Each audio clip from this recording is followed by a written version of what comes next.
And now, it's time for another Dice Tower review with Tom Vasel.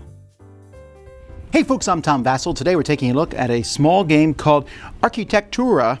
This game really was getting buzz at the Essen Spiel, and so I knew a lot of people were really interested in playing this one.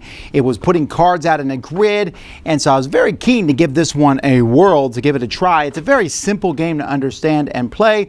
You're basically building buildings in sort of a fantasy style land. And of course you want to have the best buildings, and if your opponent's buildings get in the way, mess them over. This is definitely a game with player interaction. Here's how it plays.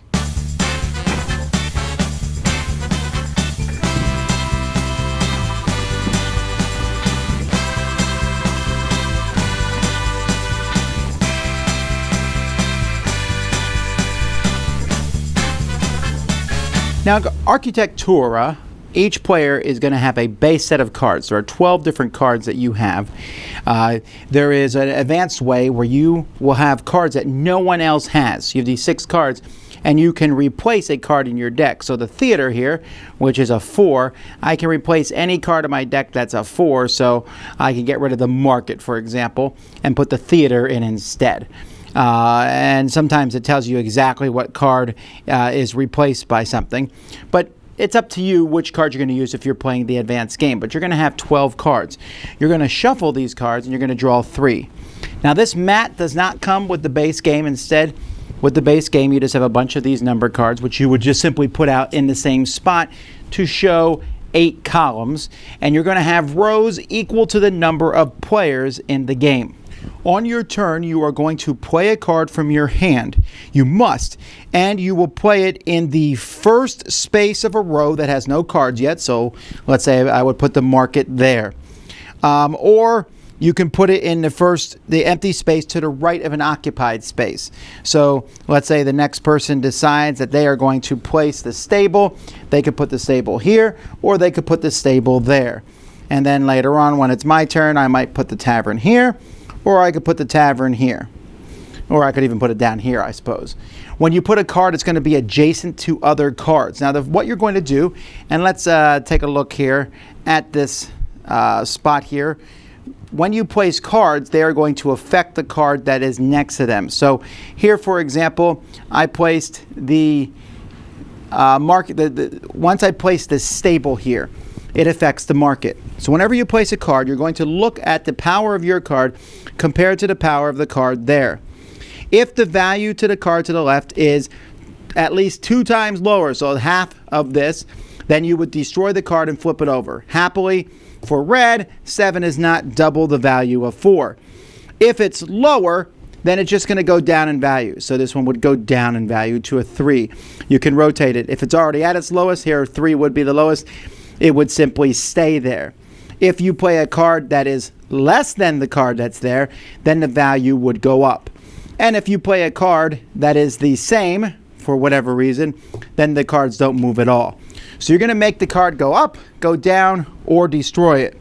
You then will do whatever it says on the bottom of the card. So here, for example, the tavern says you may destroy an adjacent card. This one says you may move one of your cards from one row to another row. I can rotate 2 cards adjacent to this one, or 1 card anywhere in the city. And when you rotate a card, you can even rotate a card from like 6 to 9, or vice versa. So there's all sorts of cards that are in this game. One of them lets you, for example, the park here lets you rotate a card. The store gives you victory points at the end of the game for each card that's in that row. The school lets you pick the orientation of the next card you play. The temple lets you take an extra turn in the game. The barn lets you swap 2 cards in this row. The barracks lets you put a protection token on the next card, which basically means other players can't mess with it. There's also this card here, which shows a number, and the number of this card is equal to the column it's in. So this is a 3 if I play it here. If I played it here, it would be a 4. The X is basically equal to the card that's next to it. And remember, I'm only showing you the base cards here, but there's all sorts of things, and each of these are different. Like this observatory here, at the end of the game I get 3 points if this card was the last card that I played, which is kind of tough because it's such a powerful card. Or the smithy here, I can apply any instant card effect available in the city, but if I do, smithy's out of the game. So players are going to be playing these and things are going to be going around. When a card is destroyed, another card can be played on top of that card. That spot is available now for people to play into. There is a card that brings people back. And once all the cards are played, you're just going to add your score, which is the value of all your cards, plus any bonuses that you have on the board. And whoever has the most points is the winner. Like I said, each player then has these special cards, which they can switch. So you can see the bakery, the museum, and the tilt yard for the yellow player. The blue player has a graveyard where they can put dead cards here, which gives them points at the end of the game. And a laboratory and a statue. The green player has the fair, the guest house. And so if you start using these, your deck will be slightly different than everyone else. I can rotate one card of each player one step, and so on and so forth. So that's how you play. So the game doesn't look as nice without the mat, as you can see, but then again, the mat is something that you would need to carry around with you, but the mat is just gorgeous, but it's functional without it. You have these cards to make the columns. The artwork on the cards themselves is really nice. The numbers are easy to read. Yes, there's NO, that's the number of the column, and X, but those are pretty easy to understand. The rules could have been written better. I had some struggle understanding exactly what all the rules were. I don't think they were translated as well, but at least the rules will tell you about specific cards and how those cards work, so it was not too complex. And everything fits in a fairly small box. It's a pretty easy game to carry around, especially if you're not using the mat. If you don't like take that games, I don't think you're going to like this one. That is essentially what it is. You are constantly playing cards that mess with your opponents, destroying their buildings, making their buildings go down, making their buildings go up, making your own buildings go up, switching buildings. And because of that, there is an incredibly strong chaotic nature to this game. Now, I think the basic game is ho-hum, and that it's much better when you have the advanced game because, A, you don't know what buildings are in the game. Like, there's a building that blows something up. Well, I know everyone has it. I know everyone has one of this. If I don't know what everyone has, it makes the game a little more interesting for me. But at the same time, I am entertained when I play this game. It's fun to put the cards down and see what happens. But at the end of the day, I don't know that I made any really decisions that helped me win. Because players can just be like, Tom's winning, boom, blow this building up, boom, hurt that building, boom, do this, and there's not a whole lot you can do about it. Sure, you can say, well, I'm going to hold this card back and play it, but you're kind of stifled a little bit by the cards that you have.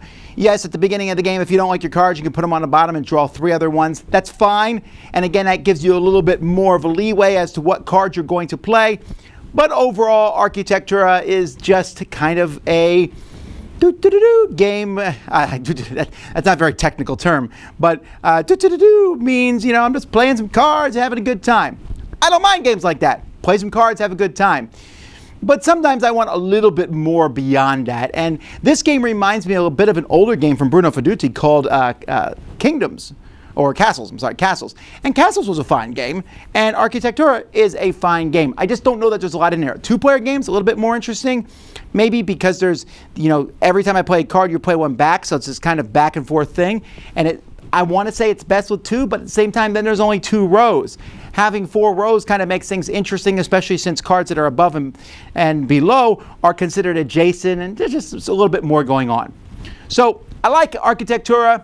I don't love it. I find it to be an interesting game as you play cards and see things that happen, but it's almost more of an experience than a really solid game. Dice Tower Judgment, an interesting take that style of game.